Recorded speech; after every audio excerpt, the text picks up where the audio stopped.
కార్యక్రమాన్ని వీక్షిస్తున్న మీ అందరికీ నా హృదయపూర్వకమైన షలోం తెలియపరుస్తున్నాను.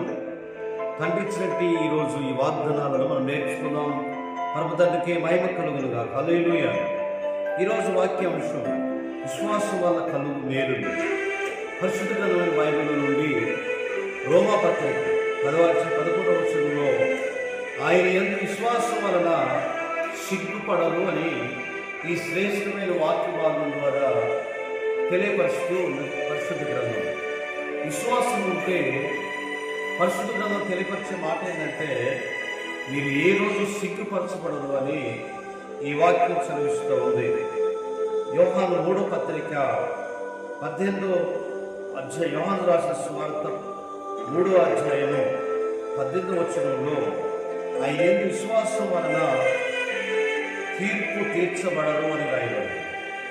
ఈరోజు మనం మొదటి మాట విశ్వాసం వలన సిగ్గుపరచబడు, రెండో మాట మీరు విశ్వాసం వలన తీర్పు తీర్చబడరు అని రాయబడింది.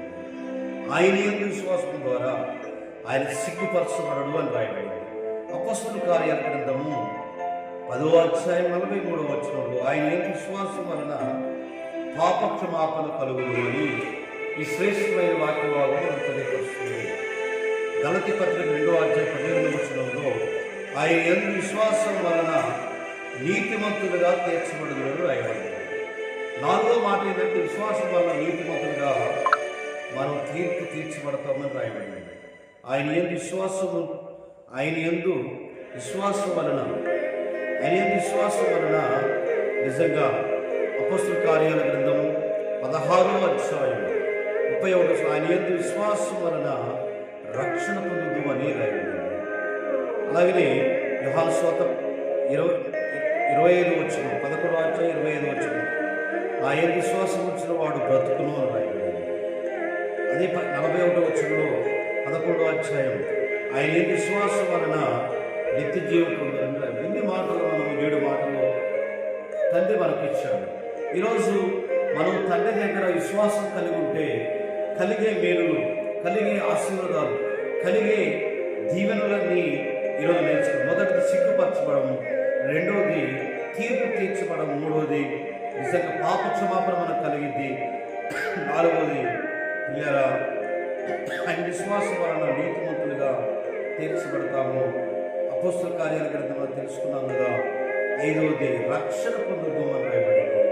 అలాగనే ఆయన విశ్వాసం నుంచి వాడు చనిపోయిన తిరిగి మరలా లేచును అనే లేఖనాల ప్రకారంగా రాయబడింది. ఆయన విశ్వాసం వలన నిత్యజీవం పొందులని లేఖనాల ద్వారా విశ్వాసం వల్ల కలిగే మేలులు మనకెన్నో దీవెన కలుగునట్లుగా, ఆశీర్వాదాలు కలుగునట్లుగా, మేలుతో నింపబడినట్లుగా తండ్రి మనకి ఇచ్చిన ఈ అవకాశాన్ని బట్టి తండ్రికి మహిమ చెల్లిస్తూ తండ్రి ఈ దినమంతా మనందరినీ ఆశీర్వదించి నడిపించుకున్నాం. తనకి మహిమ మీ అందరి కొరకు ప్రార్థన చేస్తున్న తండ్రి నీ వందనాలయ్యా. ఈ దిన తండ్రి దేవులతో మమ్మల్ని అందరం నడిపించినాం. ఈరోజు వివాహ వేడుకలు, కృతజ్ఞత కోడికలు, ఈది సువార్తలు, వివాహ వేడుకలు, పుట్టినరోజు కార్యక్రమం జరుగుతుంది, శుభకార్యాలు జరుగుతున్న ప్రతి ఒక్కరిని మీరు దీవించి ఆశీర్వదించండి. మేలుతో నింపి సహాయం చేయండి. ఆశీర్వాదాలు నీ పిల్లలపై కుమ్మరించండి. దినమంతా నింపి సహాయం చేయండి. యాశ్వా నామం ద్వారా అమ్మాయి ఈ కార్యక్రమం గురించి అనేక తెలియపరచండి. 50 మనందరినీ ఆశీర్వదించండి. షలోమ్.